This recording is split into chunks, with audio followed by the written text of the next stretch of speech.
Buenos días, mi nombre es Erika Paola González Peñalver, estudiante de Maestría en Educación y Procesos Cognitivos en la materia Evaluación de Programas y Procesos de Enseñanza. En este caso, voy a hacer una exposición sobre la evaluación a través del tiempo.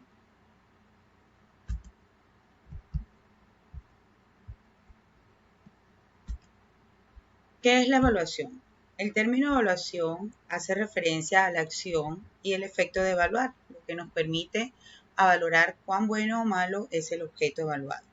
Considerado que el objeto estudiado es la educación escolarizada.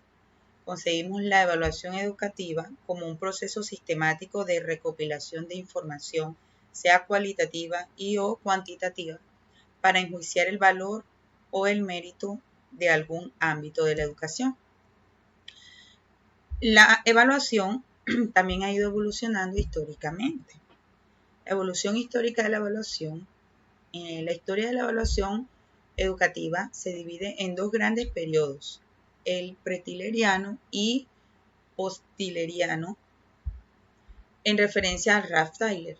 Esta historia se remonta a finales del siglo XIX y principios del siglo XX. Los acontecimientos más relevantes de la historia de la evaluación educativa se han dividido en dos fases. La pretileriana, antes de 1930, y posttileriana, que va desde 1931 a la actualidad. La segunda puede subdividirse en periodos más breves significativos, según Stumfing en 1987. Retomando el periodo pretileriano, nos vamos a la prehistoria, donde el hombre primitivo se enfrentó a la necesidad de tomar decisiones acerca de la elección de sus medios de defensa y supervivencia más adecuados a cada situación.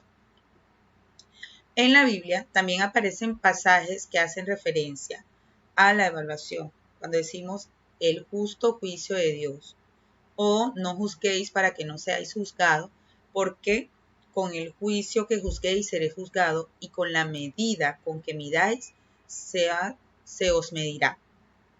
Los textos anteriores nos llevan a reflexionar acerca de la importancia de la emisión de juicios valorativos, la trascendencia de contar con parámetros fiables para poder emitirlos.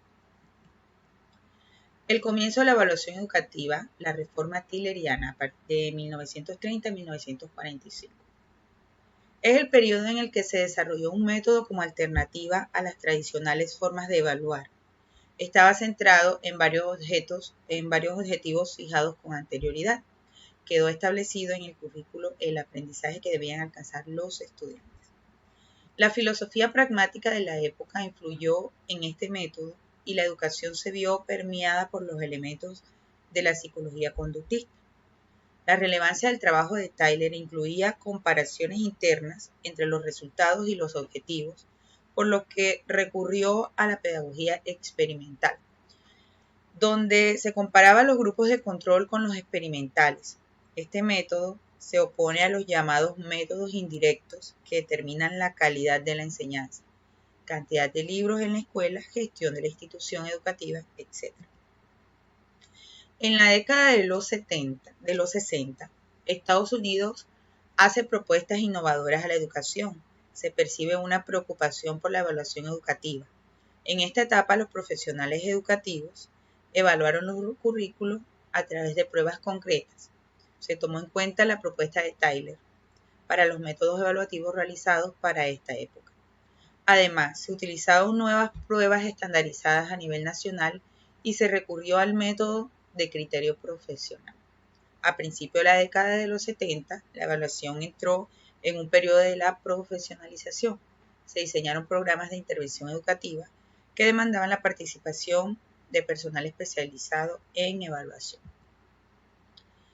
Los años 70 y 80, en la época de la profesionalización, se fundan centros para la evaluación educativa. Se da una eclosión de los modelos evaluativos e importantes universidades diseñan programas para formar especialistas en evaluación. También se abarca la preocupación de la calidad de la evaluación. La metaevaluación toma un papel de suma importancia. El Joint Comp Time tomó en cuenta 4 condiciones fundamentales para la evaluación educativa: la utilidad, la factibilidad, la ética y la exactitud. En esta época, toma forma la evaluación educativa como una profesión claramente diferenciada. También se generó un interés por la evaluación de instituciones educativas hasta llegar a la propuesta de evaluación de los sistemas educativos nacionales. La década de los 90, así denomina Stuffy Bean en 1987 a este periodo, como una respuesta lógica al crecimiento económico. Se incrementaron las instituciones educativas.